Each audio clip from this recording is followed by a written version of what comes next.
position of women, we make decisions that do not put into account, the issues that women face. And so you end up having solutions that are just skewed in favor of one person. And we were just talking outside about how we are now talking about having a competition in mediocrity. We are saying, okay, if there are 70% of men, and they are not that awesome anyway, because look at where our development has gotten to, and so why can't we have just women who are just not as good, to be there? Esther was telling me earlier, the kind of conversation we should be having is, how come there are so many intelligent women? Because we know that brilliance, intelligence, smartness, the ability to do good work does not have anything to do with the genitals that you carry. And so we need to say, these are the women we have, identified as women who can. We fight all this. I come to your page and I tell you, how come there are important discussions about nation building, and you have a panel of men?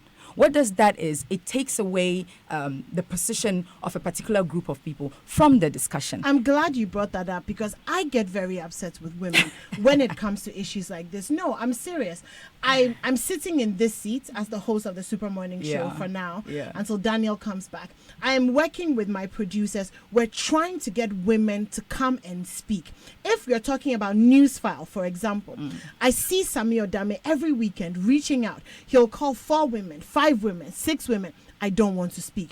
This issue is too political. This issue is too much. The men are bamboozling. They're shouting. I don't want to speak. Then we ourselves were complaining that there are no women on the panel. There are no women speaking up. But when we reach out, the percentage of women that are willing to put themselves out there is remarkably less than the men. And sometimes these women are much more qualified to speak. So Esther, I'm going to come to you with that. Why do you think that is? Because we can't sit back and say we're waiting for the men to create an atmosphere that is conducive for us. No. Right. So, so I disagree with your whole point. Okay. Which is fine. And I disagree with it because that has been the standard way that we have justified keeping women out of the spaces, the panels, the conversations that they should be participating in. But when they're not, when they don't want to, what do you do? So it's two things. Now, there's always going to be people who don't want to talk for reasons that are perfectly valid. The truth is, it is very political, and your speech is politicized. So that is a genuine concern. But we've also got to recognize that we've set up our media in a way that has made it favorable and easiest for men to participate. And so you can't, on the one hand, say that you set something up to enable one particular group to participate and then lament the fact that the other people who cannot participate on the same terms are not willing to do so. It's a different question. What work are we doing to ensure that we do have those women who can come to the mic and speak, if that's what we really say that we want? Because my experience of dealing with media and panels is you don't necessarily nurture the ones who could come, who should come. You don't ask the ones who could come and who should come and who are willing to take on men. That's not what happens. There is an acceptance of a level of mediocrity when it comes to masculinity, and somehow that women should be willing to ignore all the challenges that make coming to the studio what it means to come to the studio. And there's no allowance for the reality of their world, of their lives, and how they move. There's no allowance for that. And so I think it's a different question. If you want women to participate, if you're willing to make that your reality, what changes do we need to make in how this structure exists to allow people to contribute according to the way that they live? I think that's the first part. And I think that the second part is that we think of gender and women as an island that you travel to, you do something on, and then you come back to the rest of the world. So we don't hear the budget. When the Minister of Finance does the budget, we don't hear the budget and think, how does this affect the women in this country? We think we separate women from the mainstream of life, as opposed to recognize that every single issue, no matter what it is, impacts and affects women. There's all kinds of ways to do radio shows, and yet the one way we choose is the one way that makes it the most challenging for women. That's the first part. But the second part is, as I'm a masterclass media trainer, so I train people who are brilliant. Interestingly, the people that I train are never the people asked to come on those shows, and they would say yes. So I have a different question, which is, who are the producers asking? Because they often ask the same people. And when that group says no, why are you not expanding your field, expanding your space, expanding your range? If what you say you want is a fuller representation, not just of presence, but of the power and the brilliance of those particular people. Because we've all listened to stations and you thought you've rolled your eyes listening to some dude talking wahala in a way that is neither interesting, intelligent, or contributing anything expansive to the conversation. We've all had those experiences as well. So if you want something different, if you really want something different, change the structure that makes it so hard for the best to come to the game, and do the work of nurturing those who could actually come. Like I said, I train them, and I think I could name 6 who could be on air. I know none of them have ever been asked. Right. Well, good point there. Very good point. And but Mami, so listening to Esther, right? Who are we expecting to change the structure, which is very, very male dominated? And mind you, it's not as if the men are just willing to hand over all of this to us. Yeah. Right. You know, so how do we go about fighting this? Can I just make a very quick point and say that sure. we have really, we've dug deep into this belief that women should fight for a seat. And what we have to recognize is that we are citizens of this country. Women in Ghana are Ghanaians. We have a right to be there. The notion and the frame that you have to earn your place at a table is just wrong. And it's not just wrong, it's dangerous, because it keeps maintaining this frame that says, which is what happened when the president got on in Canada and says, you're not fighting hard enough.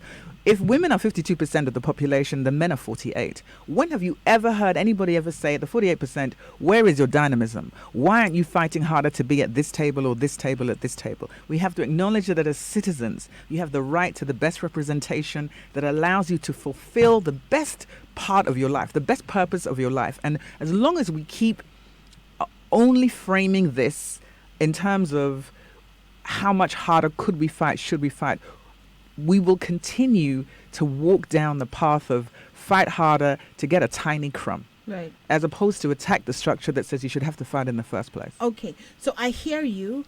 And what I'm taking away from what you're saying is that it's a mindset of, this is a table we're all entitled to sit around it. So once we have that mindset, that's step 1. How do we translate that mindset into the reality that is on the ground? That doors are shut in your face purely because of your gender. How do we translate that? Like I always say, I think everything goes back to, so you can talk great and say, okay, how do we do this? And we can create policy and stuff. But everything goes down to even the orientation of the human being and how we are growing up, how we are being raised, and I go back to always say where we are spending all our time.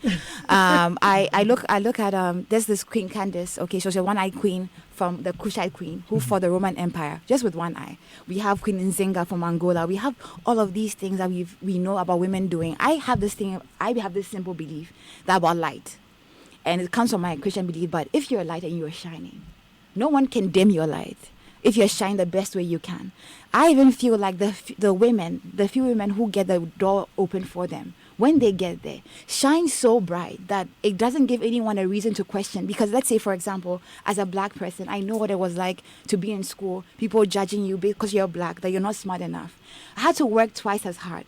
So what did it mean? I knew that I had a legacy to maintain, because whoever will come after me, people are going to ride on the fact that, oh, okay, because you were black, this person did this, you can also do that.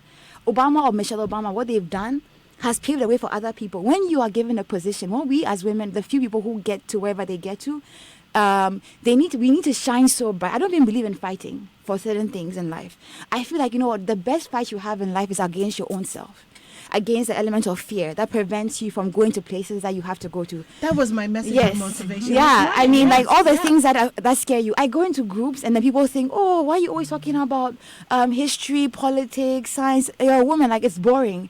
And I meet other women, and even sometimes the other women don't want to engage with you because they feel like you should be talking about other things. Okay, maybe the hair and the looks. I'm just being frank. There's a lot of shallowness in the society right now because of also the infiltration of foreign cultures and stuff. Oh, Charlie, there's nothing shallow about hair, Clara. No, not the hair per se.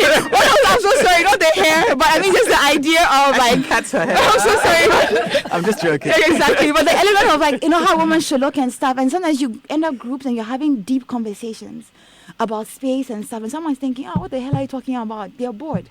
And I'm just saying that this is it, but I won't change that. I won't change my standard of who I am just to fit in. How do you change the system? You know what? Be the best version of yourself wherever you are. No one can stop you. Yes, I was there. You can be the best. Yes. And there are 20 mediocre men that will get access to the thing that you should have because your best is still not good enough. That doesn't mean you shouldn't be the best. We should be the best. But when a system is stacked against you, it is that the system treats your best as if it's average. And that's part of the issue. And I completely agree. Of course, shine your light. But we also should think about the amount of pressure that framing puts on the few who get there. And how hard we should work. Yes. Why we should always do twice as much. Exactly. And why should you do twice as much to get half as far? Why should you do 3 times as much to get a crumb? Because if that's your frame, yes, you should shine your light because as a human being, all human beings, be the light that you are supposed to be. And that's a powerful and beautiful thing. But when a system is stacked so hard against you, then that the brightest light can be dimmed by the most average person because of gender, then the frame is still really, really troublesome. And I think that another thing that we are doing, like I said, like I just told you, is telling women, why are you not doing working twice as hard? When we are put in positions, we cannot afford to be mediocre because, like you said, you are thinking the person behind me. Yes, mediocrity is not what you are aspiring to, but the people behind you should not be punished just because you were not able to get to a certain level, a level where the men, and I don't like to make a comparison between women and men when it comes to ability, because it is person specific. It's not, it doesn't have anything to do with gender. But the point is the pressure is just too much. Fight for this, fight for your space. When it comes to women, then you hear meritocracy. Oh, how come you can't do this? And how come I can't do that? I can do it and Esther can do it and you can do it, but we should not be a society that exalts, the few, I don't want to say heroes, but the few people who are able to surmount these challenges and get out. We shouldn't be looking at exceptions. We should be looking at just how many of us. Look, this is about numbers. As much as it is about quality, it is also about numbers. And I think that is why the conversations on social media, about some of these things like gender role, etc., gender roles are important, because then you start telling women that, look, like she said, you deserve the seat at this table. This is not about fighting. This is about entitlement. We are entitled to this because this is our space. We are entitled to occupy it. And, if hurdles have been put in our way to ensure that we do not get there, then the point is, yes, how do we rid ourselves of those hurdles? And that is where bills like the legislature like the affirmative action bill comes in. So then once we get to a point where these hurdles have been crossed, then you can start talking about meritocracy. Okay, so we're going to take a break. When we come back, we're looking at social and economic inclusion. Mami, I know the sound of that excites you, so I'll come straight to you on that. But this conversation will continue right after these messages. At Afrodan, we believe that many of the problems people have with their health is as a result of the way they sit. Here's Dr. Marcus Mann of the Chiropractic and Wellness Center. What you have to remember is that the spine is the lifeline to your body, and posture is the window to that spine. Now, posture is affected by your daily activities and habits like sitting. That's why at the Chiropractic and Wellness Centers, we recommend what I believe to be the best chairs available for preventing not only subluxations, but also other health problems that you may not be aware of. And that's Rabami and Mobilex chairs. Unfortunately, on a daily basis, I have to correct the effects of this poor sitting habit in our businessmen and businesswomen. Always remember, optimal spine equals optimum health. So, for the sake of your health, buy Rabami or Mobilex chairs from Afrodan. We are on the first floor of the Swansea Shopping Arcade. Telephone 663-085.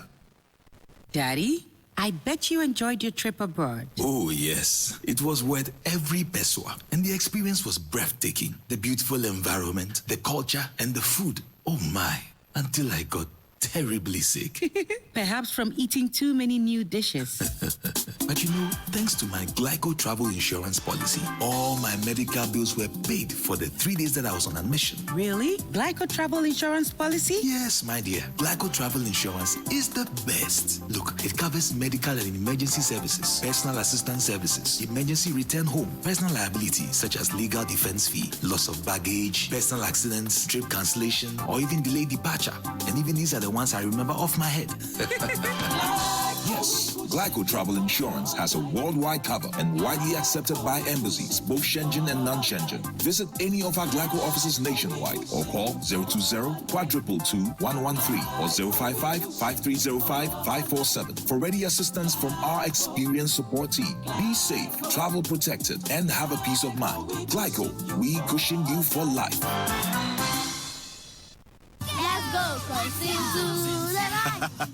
My name is Kwame Sefakai, and most of you know me as a media personality, but I am also a family man. The UMB mobile banking app, UMB Speed App, saves me so much time by letting me do almost all of my banking transactions on my phone. The cardless withdrawal feature allows me to withdraw cash from any UMB ATM without an ATM card. I can also pay bills, transfer money, request for a loan, invest money, and so much more. So now, I can spend less time at the bank and more time with the ones I love.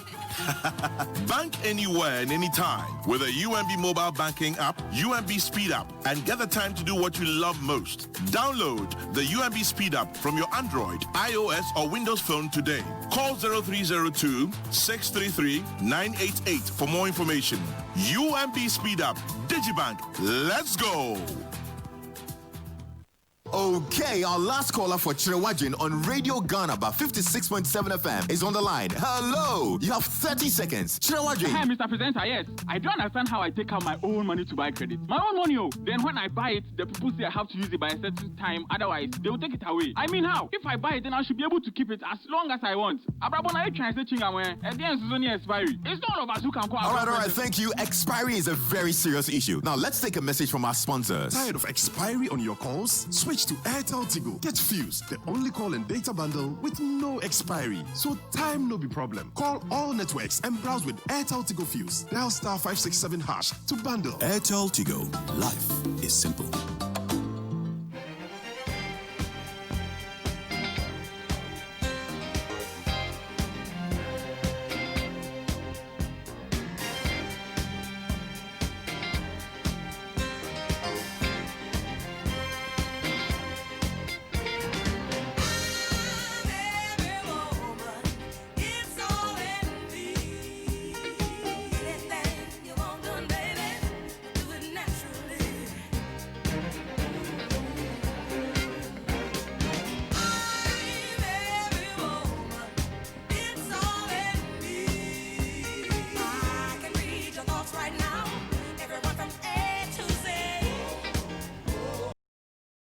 Morning show here on Joy 99.7.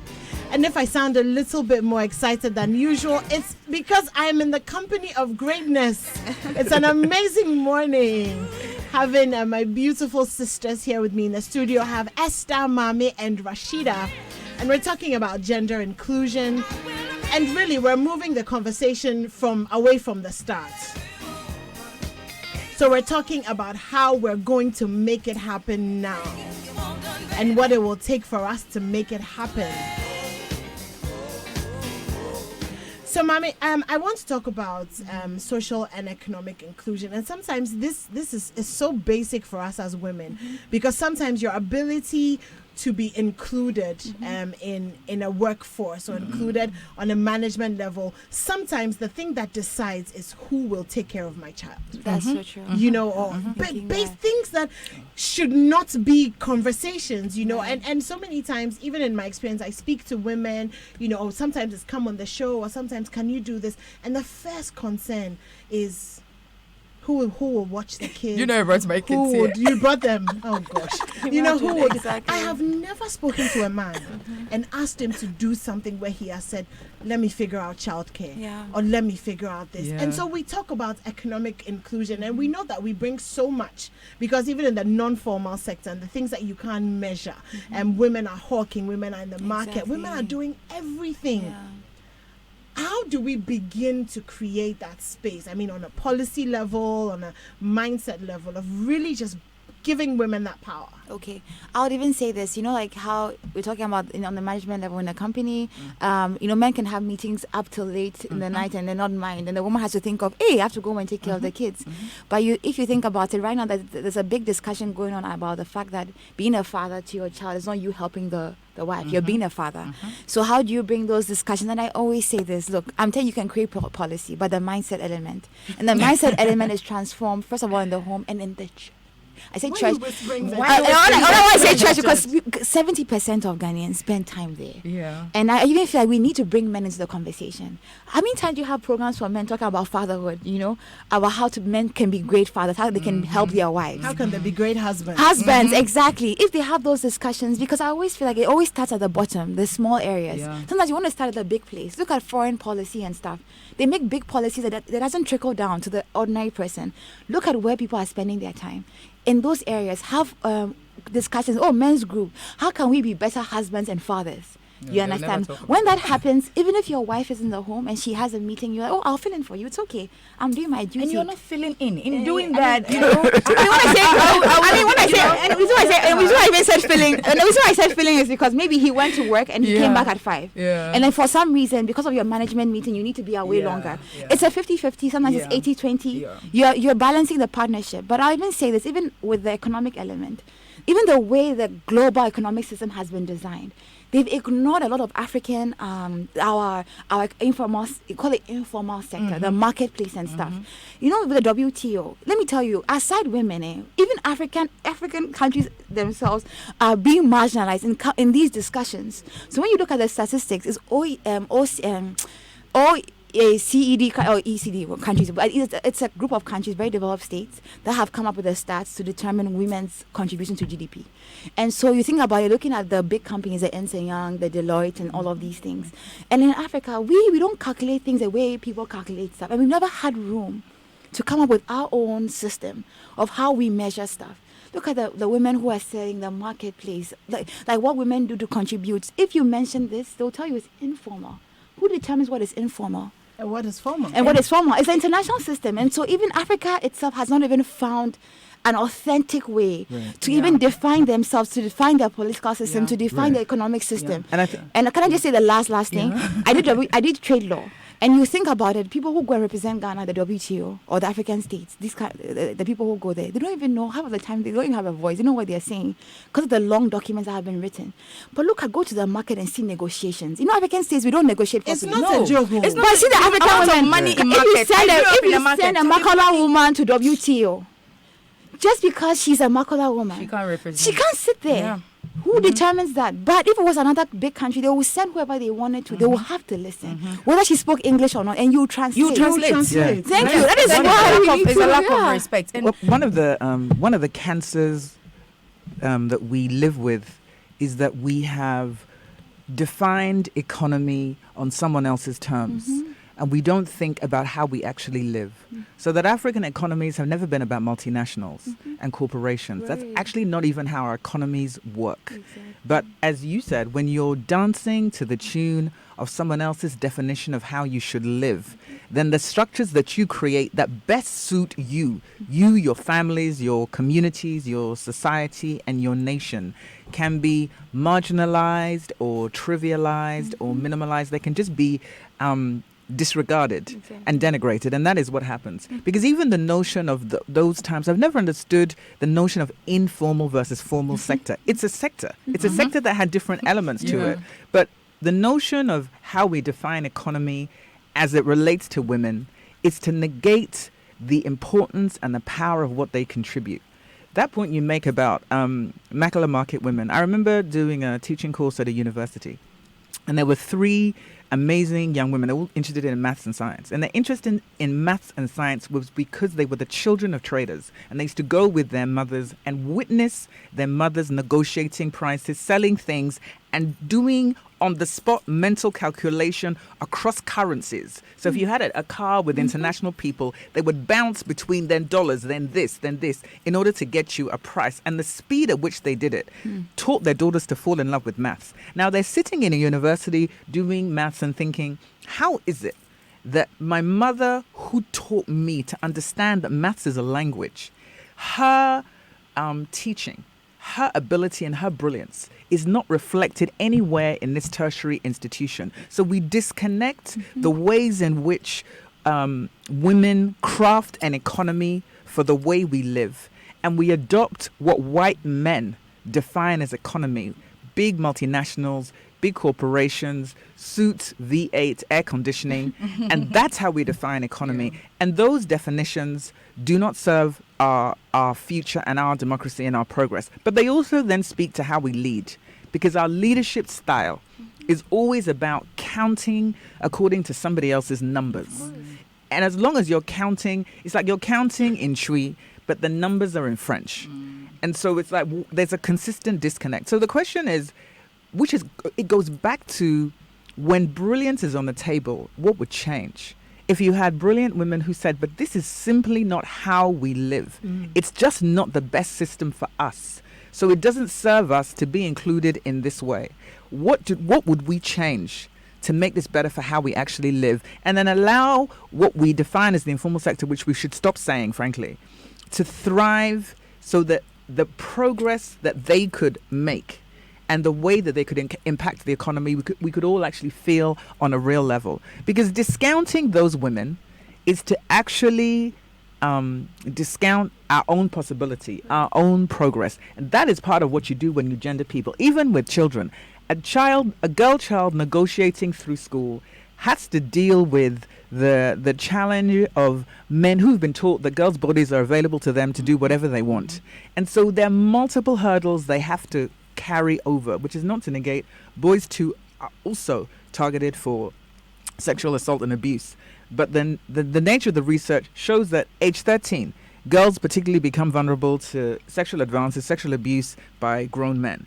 So as you said, it's not just that girls learn that they have to go through all these hurdles just to get from A to B, is that boys learn about how to abuse power from men. And both of those roads are creating the world in which we now live. Right. Just before you come in, I'm going to give you a minute each, because we have to. Yes, I know.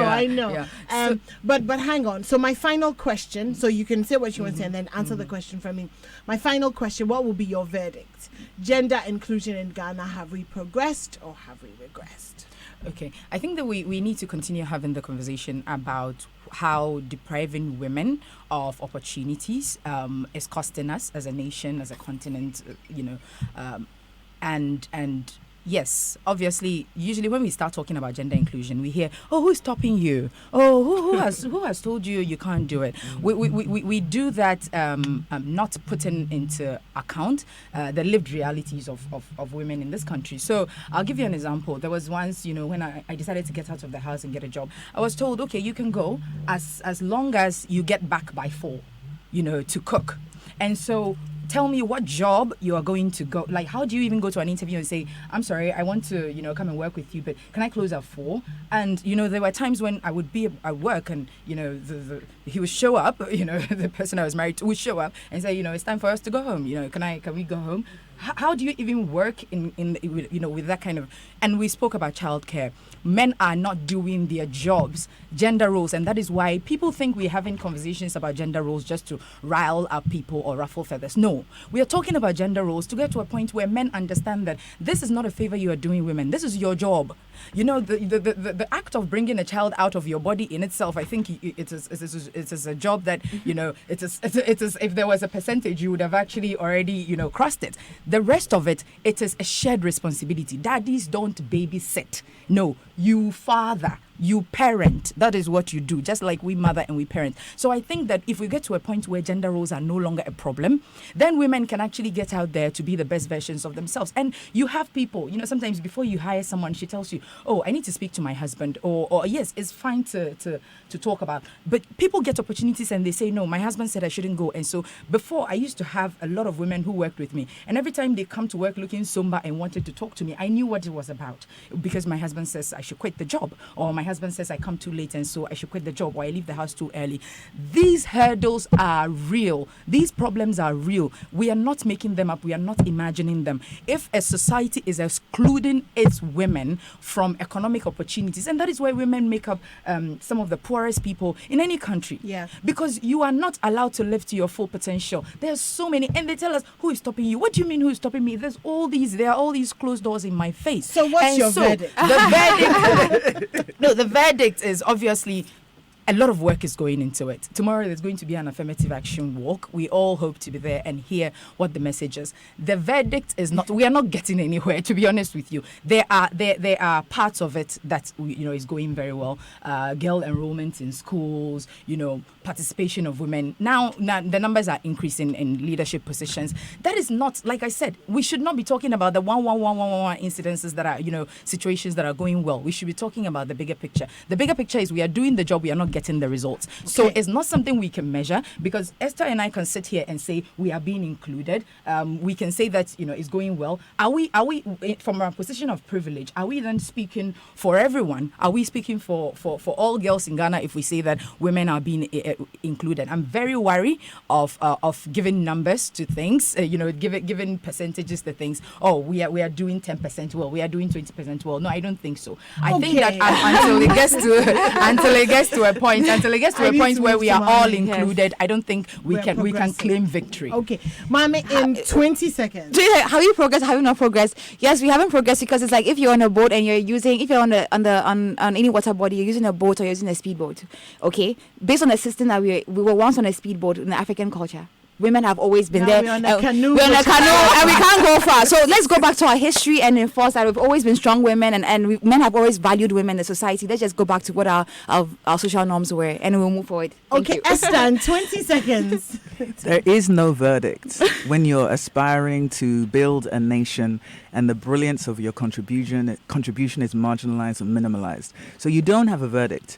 You aspire to build the nation that you're supposed to be working to build. And you remember that first and foremost, women are citizens. So a mindset that requires you to fight is a mindset that you have to change. Thank you very much. Thank you. Mindset that requires you to fight is a mindset that you have to change. Thank you so much for that. Esther, Mami, and Rashida, you guys have been awesome. Thank you, Anima. I'm definitely going to have you back Thank soon. you for having and us. we can continue that conversation. This is still the Super Morning Show here on Joy 99.7 FM. We'll be right back after this.